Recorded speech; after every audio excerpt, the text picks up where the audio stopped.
Here at Gamut, we have just launched a brand new LUT pack in collaboration with Sam Newton called Immersion.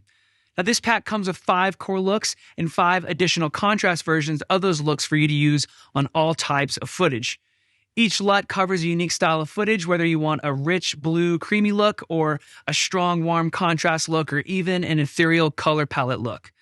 We found that most LUTs in the travel space ruin the look of skin tone, so we designed this LUT pack to look its best on travel commercial style footage with a focused foundation built around color accurate skin tones.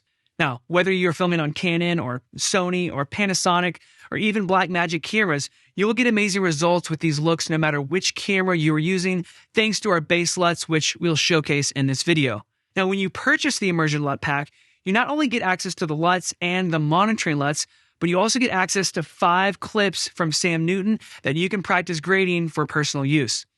Whether you're grading in DaVinci Resolve or Premiere Pro or even Final Cut, we will walk you through the steps of downloading and installing the LUTs, how to prepare your footage, and then tips on how to get the most out of this LUT pack so that your footage will instantly have a cohesive and bold color palette. Lastly, if you decide to invest into this LUT pack, we're confident that these are going to drastically improve your color grading workflow, which will save you time and allow you to focus more on telling the best story possible. So, thank you for choosing Gamut. All right, let's go ahead and get started. When you purchase the LUT pack, you will get an instant download link to our Gamut custom installer so that it's super easy for you to install the LUTs and get started grading. All right, let's go ahead and open up the Gamut installer. And once it loads, you will have your email address that you need to put in. And this will be the email that you used whenever you checked out. If you didn't put a password in whenever you checked out with your product, go ahead and check your email and you will have a temporary password that you can use for that. And this will now give you access to all the products that you've purchased with Gamut, and it's going to be really easy for you to download. All right, let's go ahead and navigate down to the Immersion LUT pack and click on Install. Here, we're going to be able to choose the software that we want to install these LUTs for. And in this case, I'm going to go ahead and choose Premiere, Final Cut, and Resolve, since I'm going to install that for all of them, since I am using all those programs. And this will be a really easy way for you to install the LUTs. Let's click Install. It's going to go ahead and download and get everything dialed in, and it will have a link that's going to go ahead and pop up with for you to go ahead and put in our password. And this will install it for Premiere. This will install it for Final Cut. And then last but not least, DaVinci Resolve. All right, and the LUTs are installed. Super easy. Let's go ahead and navigate back to that product because there's one more fun piece here. You can also download the monitoring LUTs so that you can use it with, say, a small HD monitor or an Adamus monitor, any other monitors that load a .cube file. That will go to your downloads folder whenever you click on that. And then also extra files. This is what we're going to use whenever we're going to go through the grading together. So you're going to have access to these 5 clips from Sam Newton. So go ahead and click on extra files, and that will download for you. After you've clicked on extra files and downloaded the footage, let's go ahead and make sure that we import it into our software. So we're going to go ahead and navigate over to DaVinci Resolve. And once you get those 5 clips, we're going to go ahead and import them through the media pool, and then they will be accessible here in your edit page. Now you just need to create a timeline that is 4K, so 3840 by 2160 and 24 frames per second, as that is what these clips are in. The same would go for Premiere and Final Cut. Just create a timeline and then drag all those 5 clips in. And once all the footage is imported into the timeline, we're going to go ahead and check to make sure that our LUTs were properly installed. So navigate back to the color tab over here, and you can go ahead and just add a node to one of the selected clips. And then if you right click and go to LUT, you should see the Immersion LUT pack loaded right here. Also, you can navigate up to the top left window here and click LUTs, and you will see them loaded up right here in this drop down as well, and you can easily add these LUTs to your footage now. So that is how we load LUTs in DaVinci Resolve. Let's go ahead and navigate over to Premiere Pro and check that.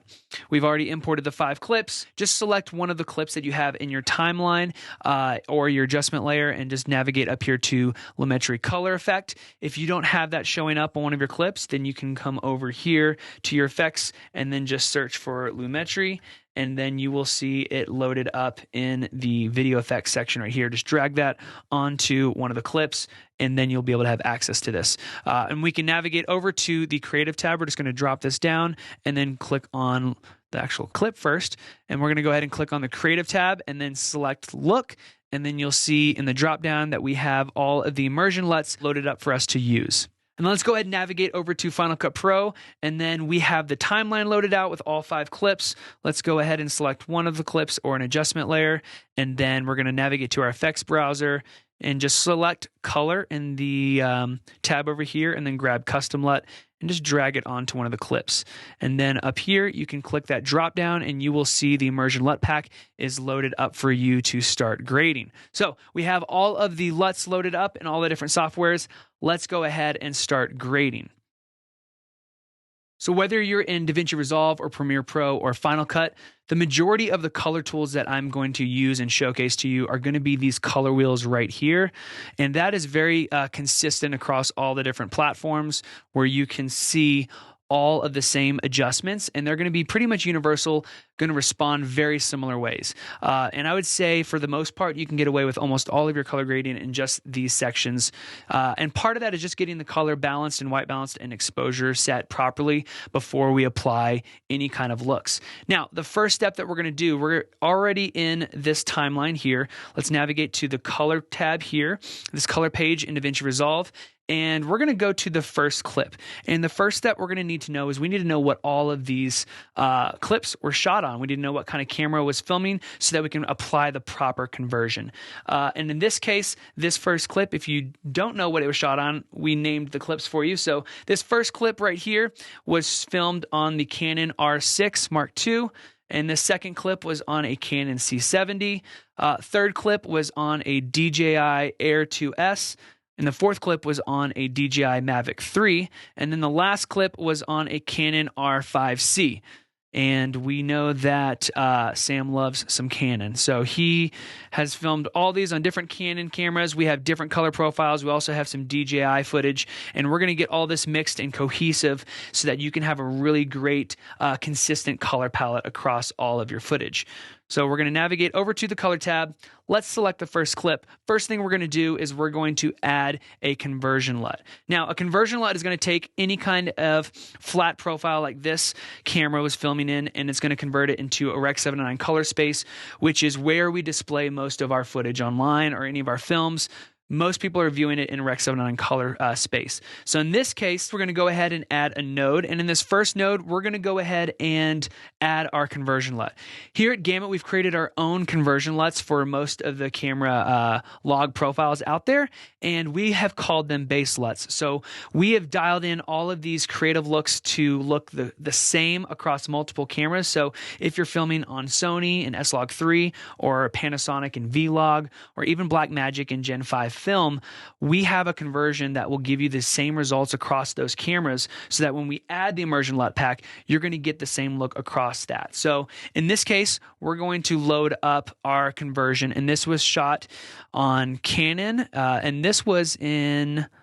We're going to go to navigate to our BASELUTS, and this was filmed in Canon Log 3, and I believe this was in BT 709. So just added our conversion, and instantly it's brought it to a working color space where all the footage and all the highlights are not clipped. We've preserved all information that we can in this profile. After we add our conversion, I like to go ahead and balance the shot. Make sure that the white balance is set, the exposure is where we want, so that whenever we add on our creative look, after the conversion, we're going to get the look that it was intended on whenever we developed it. So we're going to add a node before this one right here, and we're going to go ahead and label this exposure. All right, and then we're going to add another node, and we're going to call this one white balance. All right. First thing we're going to do is make sure, is this the exposure that we want for this clip? Right now, it looks pretty evened out. I know because you're filming close to a waterfall, you're going to have a little bit more of that that faded blacks there. So you're not going to have extreme darks necessarily because of all that haze going on. And then also, we're just checking to see where the highlights are clipping in the brightest section of the shot. So I want to make sure that we find the brightest section of the shot. And we're looking at our scopes over here This is the RGB parade to make sure that we're not clipping anything. And it looks like that's the brightest section pretty much. So I feel like for the most part, this is properly exposed. If we wanted a little more contrast, then we can just come down here in the contrast tab and crank up a little bit of contrast. Or what we could do is we could just crank up our gain a little bit in this color wheels and then crank down our lift. But we don't want to go too far. And then we can just kind of play around with our midtones if we want to add a little bit more depth there in the midtones. And then let's go ahead and check our white balance. So what I'm going to be looking at on the scopes is I'm going to be looking for something in the image that's white, which in this case is going to be a waterfall. And I want to make sure on my scopes, which we're using the RGB parade, the red, green, and blue signals to us that the brightest part of the image is going to be at the highest, so at 100, and then the darkest is going to be at 0. So if they all line up, they're going to be perfectly white. I mean, obviously, if the red channel is higher than the green and blue, there's going to be more warmth into that section. So we're going to look over here, and we can see that the brightest section, it's got a little bump, and it looks like this blue is higher than the green and a little bit more than the red. So we're just going to navigate over here and we're going to just take down our gain, which is in the highlights, and we're going to push into towards a little bit more of the red until we get a little bit closer line. So there we go. Before and after, extremely subtle, but just enough. And then we just want to check our blacks to make sure that we didn't push anything too warm in the shadows. But we have the blues, greens, and reds all look fairly close at the bottom. If we want to just tweak it a little bit more and lift up a little bit of that blues and greens just to counteract there, and there we go. So now we have a properly exposed shot. We have it properly white balanced. We went ahead and added our base LUT. Now the last thing that we're going to do, which is the fun part, is we're going to add our look. And in this case, this is going to be one of the immersion LUTs. For this one, we're going to add, let's go with tonal eclipse. So I'm just going to go over here, and you can, if you want to, you can cycle through and hover over them, and you will see how it changes each clip with that correlated look. And I really like tonal eclipse here. And like I said, we just dragged it here. And then we can scrub between the clips and see if there's any other adjustments that we need. So in this case, I really like how blue this is. Tonal eclipse is really strong in the blues. It gives you a really nice, clean look, but also it gives you a great contrast in skin tones. So we still have a lot of skin tones right here that look really well and really good. So we know that this clip is dialed in, and we can just kind of watch it back there for a second. And whenever he turns it around, you can just kind of check to see how it's looking. And honestly, it looks pretty good. We're going to go ahead and pull up our scopes, and we're going to look at the vector scope, which is going to be where the skin tone lies. And in this case, we have a skin tone indicator, and this is just a general rule of where the skin should lie in most scenarios. Again, if you're using a really cool, cold look, then the skin is not going to look dialed in there. It's going to lean more towards a cool feel. So just know that this is a general rule that is advised, but you can obviously lean into whatever you want your film to feel like. So if you want things to feel warm or cool, you can push it that way. In this case, we've noticed that it is a little bit leaning towards the red. So if we want the skin tone to be a little bit more dialed in, we can go ahead and come back right before. We can actually do it before the look. Let's just disable the look. You can see it's already over there. So we can move right after the white balance, and we're just going to call this skin. Now you could do this before or after the conversion. It's kind of up to you. Actually, let's go ahead and do it after the conversion. Because we're not pushing it that far, it's not going to matter too much. And in this case, you could use the tint slider over here, and you can see how things shift up and down like that. You could move it that way, but I don't want to move too much of the other rest of the image. So I'm going to kind of focus a little bit more on just the skin tone range, which is found in the midtones. So we're going to use our gamma right here. And we're going to take this puck, and you can see how we're scooting everything around. And we're just going to move it just a hair green right there. See before and after. So that will give you a closer representation of skin tone added to that line if you want. But in this case, I kind of like how it feels a little bit cool already, so you can decide if you want to use that or not. Now, with each look that we have in Immersion, we also have a contrast version. So you can see that we have Tonal Eclipse Plus and Tonal Eclipse Regular. Now, the difference is the contrast levels. Now, if you have a clip that is very contrast heavy, then we're going to lean into more of the default non-contrasted version. In this case, if we just disable that node, it's already got a lot of contrast into it, so we might want to use this LUT there instead of this one. If you want a stronger look, go for the plus. If you want more of a basic evened out image, then you can go for the normal default version. So both options produce really great images. And what's interesting about the contrast version, it's not just a slight S-curve around the shadows or playing around with some of that other stuff. We were also tweaking in saturation levels. Certain colors get accentuated whenever you drop down exposure and shadows. So we fine-tuned that as well. And we did a lot of different finessing. So it's not just a basic contrast curve just to make it more contrast and give you another option. It's dialed in to taste, and it works really well in a lot of different scenarios. Now, let's navigate to the next clip over here, and we're going to go ahead and move into Premiere Pro. So let's move over to Premiere Pro and look at this clip right here. And we are first going to go ahead and add our conversion. This was filmed on a C70, and in Lumetri, you can go to the basic correction, and this is where we're going to use our conversion. And we're going to go to the input LUT, and we're going to select Canon Log 2, because this was filmed in Canon Log 2, and instantly this looks great. Footage looks great, properly exposed. I don't see any issues right off the bat where we have to really work with white balance or anything. So I'm just going to go ahead and add a creative LUT on top. And this is straight out of the camera. So once Sam filmed this, I mean, it looks really good. Canon Log 2 has got some great dynamic range. And in this case, we're going to try Chromatic Cream. Now, because we see that there's not a lot of shadow information down here that's being utilized, then we're going to go ahead and use a more contrasted version of the LUT. So Chromatic Cream.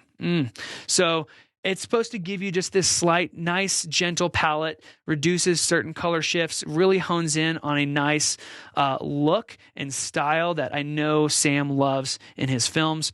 And you can see we can toggle that before and after. It reduces a lot of that mixed warmth down here and gives it that cream look. You know, I know he loves that creaminess. So we've got that cream look right there.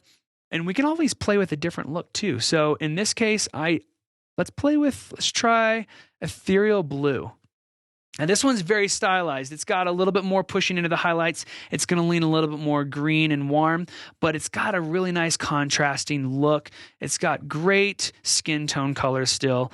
I mean, you can see it's lined up right on the line. We haven't even adjusted anything. All these LUTs, this is what's interesting. All these LUTs are dialed in for skin tones as the main foundation. We want all of these looks to be stylized, but we don't want it to be overpowering where the skin tone gets destroyed, because people are going to be the focus of the story. And in this case, this looks fantastic with Ethereal Blue. We can go ahead and try Solar Burn. So Solar Burn, you can play with the intensity. If you want just a touch of it, you can add that there. And then let's play with Tonal Eclipse again. So Tonal Eclipse is a little bit different than Distant Teal. So here is Tonal Eclipse. Let's go into Distant Teal. And Distant Teal is this really nice, balanced orange and teal feel, if that's what you're going for, in a very unique color palette.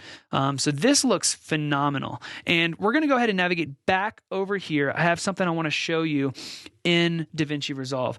Let's go ahead and do the same thing that we did in Premiere. We're going to add our conversion, Canon Log 2, and then we're going to go ahead and add a look. In this case, let's go with, we have Chromatic Cream. Looks pretty good. What's really interesting is we can actually mix these LUTs. So we've developed them, especially with Chromatic Cream, as this like final palette cleanser. So if we want, let's say we're going to go with a Tonal Eclipse contrast look, have this beautiful look, then add an extra node on top. So we're going to stack these LUTs now. You can go ahead and add Chromatic Cream. Now we don't want to add much contrast, so let's just go with the default Chromatic Cream on top of it, and it's going to add just a little bit of a nice flare. And this kind of hones in a little bit more of that color, and you can see before and after The subject pops, your eyes go straight there. You reduce that distraction of that mixed color in the sand with a little bit of that warmth. It's all clean and white and creamy. And you can come over to your key down here and you can change your key output on that. So almost think of it like a LUT intensity slider. And in this case, we can just have chromatic cream at just, let's say, 50%. And if you want to know if your footage is properly exposed, there's a really unique way that you can do that, especially in DaVinci Resolve, and we're going to look at that right now. So let's just look at the BASELUT first, so just that we know what we're looking at. And I'm going to go ahead and move over to my timeline section over here, and this is where I'm going to add a special tool. So I'm going to click on my gallery tab over here, and I have a false color plugin that's being utilized natively within DaVinci Resolve. And I just saved it over here in my gallery so that I can access it. And by putting it on my timeline, it allows me to look at where everything lies on an IRE scale. So you can see down here, we have, if I just turn that off real quick, we have 100, which is pure white, 0 is pure black, and everything's in between there. And ideally, skin should live, I'd say, around 50 to 65 on the IRE scale is a really good range for skin tone. Obviously, again, it's subjective on what your footage wants to look like, but if you're looking for something to shoot for, I would say 55, 65 feels good. So this green section right here. So we're going to go ahead and turn on this effect, which is the false color effect, which you can utilize in your effects, and you can just set your color range and click show sliders and set that slider range to be where you want it to be. Let's go ahead and navigate out of there and back into our clip. And we're going to go to our first node before the conversion. So we're going to navigate here. We're going to call this exposure. And we don't need to do white balance because it looked pretty good already. Now, for exposure, one way of adjusting exposure is the way that the sensor was looking at light. And the sensor records information in a linear scale. So what's really unique that you can do in DaVinci Resolve is just right-click on your node, and then if you're doing this just for exposure, you can come down here to your gamma and change that to linear. And then when you move over to your color wheels, your gain section right here, as you move that will respond like an exposure adjustment in camera. So you kind of get a little bit more dialed in to taste. So in this case, I'm going to reset gain, and we're going to try to shoot for the skin on his face to line up more in the lighter green range. Now let's go ahead and take the gain down. And you can see, obviously, he's in gray, so he is lower than the green level. So that means we're going to be underexposed. Let's go ahead and lift that up. Okay, we're getting some green on the side of his neck, a little bit on his arm. All right, so that feels right there. That's where his skin should be. And we haven't even looked at the image. We're just looking at this information on the false color. Come back and disable it, and we're properly exposed. So this is a nice little hack that you can use if you want to figure out, am I properly exposed? Again, focus on skin tone. You don't need to focus on highlights necessarily in this frame. We're looking at skin tone primarily and building everything around that. And then we're going to add our look, and we could always finish it off with a chromatic cream. And then if we wanted to add a last node and just add a nice little sharpen to it just to make everything kind of pop, we've got a really nice, amazing clip. Now, let's move over to Final Cut Pro and walk through this. Third clip was filmed on the DJI Air 2S, and this was in D-Log-M. So this is not available in a color space transform because it's not full D-Log. It's a little bit different. And we actually make a profile in our BASELUTs for this. So we're going to add a custom LUT to that clip right there. And we're going to go to our BASELUTs, and we're going to navigate to D-Log-M. We have a D-Log-M Plus for more of that contrast look, but since this image already has a lot of contrast, we're going to go ahead and just add the basic conversion. And again, it's a very subtle one in D-Log-M. It's not as intense as full D-Log is, but here we have before and after, and we're going to add a color correction before here. So I'm going to click Command-6, and we're going to just make a quick adjustment to the highlights, but we want this to happen before the conversion. So we're going to drag this above it right there.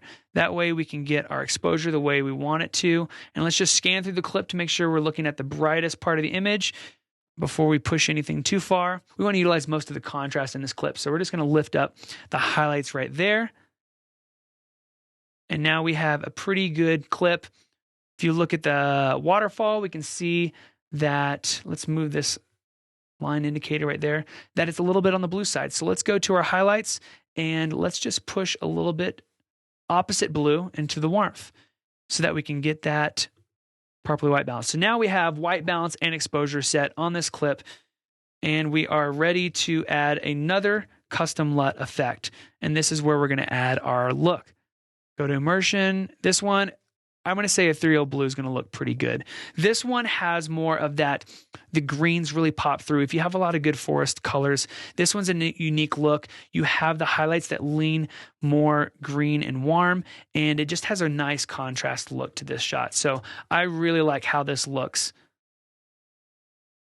But if you want a different story, if you're telling a different story, you want things to feel a little bit differently, we've got you. So let's go to Tonal Eclipse. And there we have a nice color look right there. The white's just pure white now. It looks really good. If we wanted to go to Distant Teal, we could do Distant Teal as well. And you can see a little bit more of those muted greens coming through. So because we really want to showcase a little bit more of these greens from this location, we can stick with that, or we can lean into ethereal blue as our primary look for this clip. So I'm going to end on ethereal blue. And because it's already got a lot of contrast, I'm not going to add the plus version. Next clip. All right, we are in a DJI clip. So this is D-Log. Let's go ahead and we're going to go ahead and just add 2 custom LUTs because we know we're going to start here. I'm going to go ahead and go to BASELUTS, D-Log Mavic 3. And if we want a lot of contrast, we can go with the plus version. In this case, I might try it. Yeah, I'm going to go ahead and do that. And since this is obviously a beautiful clip right here that we're watching, it's got a lot of warmth. Let's play into that warmth. So we're going to use what we have for a warm LUT called Solar Burn. And here we go. This one's a strong warm look. So you can see before and after, just such a dynamic look. And we've really tailored these LUTs into not limiting your highlight retention. You can see over here in this space right here, we're going to turn off Solar Burn for a second, the base LUTs, that we are not clipping this highlight information. All this is literally all the way up to 100, retaining as much possible information. Other LUTs will sometimes clip that, or you'll not get as much highlight information available. And so that way, whenever we add a LUT on top, we're getting this warmth look. And we're purposely not wanting that pure white to look pure white because we want this to be a warm look. So we're leaning more into the reds and the highlights than we are in the green and blue. And this clip just looks fascinating right there. All right, and let's look lastly at the final clip. We're going to navigate back over to DaVinci Resolve. And let's just take a look at this clip. I'm going to reset it real fast. And this is literally what it looked like straight out of camera. We're going to add our first node, and this one is going to be our base LUT. And this one was filmed in Canon Log 3, but in Cinema Gamut. So some of the Canon cameras allow you to choose between BT709 and Cinema Gamut. We have both options covered for you in BASELUTS. And you can pick this up on the website if you don't already have your conversion. Pick it up for your camera. That way, all the creative looks that you're using, you're going to get really great content. It's going to look really good, and you're going to trust that all the footage is going to turn out the way it was intended. We literally build all of our creative LUTs on top of these base LUTs so that no matter what camera you're shooting on, this look that is applied is going to look the same on your camera. So don't feel like people that will create LUTs just for Sony cameras or just for Canon cameras or just for Panasonic. You're going to get a very consistent look across all of your footage. And in this case, we're going to add a LUT. We can navigate this direction if we want to, Immersion, and we're going to go with Distant Teal. And we can go strong if we want to. In this case, we have a lot of contrast in this one, so it might be better to play on the less contrast version if we want a more even look. And then you could even come over here again to the key tab and change the intensity here. So just a little touch. Again, you get a really nice look, and all these looks honestly work in almost every situation. So let's navigate here to the LUT section. Let's just go through them. We're going to look at Chromatic Cream. This one is going to neutralize a lot of the colors and just kind of put a nice finishing palette on it. And honestly, this one is really fun to pair with any kind of LUTs as your final touch, and you can play with the intensity on how much you want that to play into the look. We have distant teal, regular, and then we have distant teal, more contrast. Ethereal blue, which means these greens are really going to come through on this. And then we also have ethereal blue plus, so we get a more dynamic look. Solar burn, this one is going to be very warm, but obviously it's very cool, so it's kind of counteracting itself. In this case, we probably wouldn't lean into this look as much, but it still works if we need it to.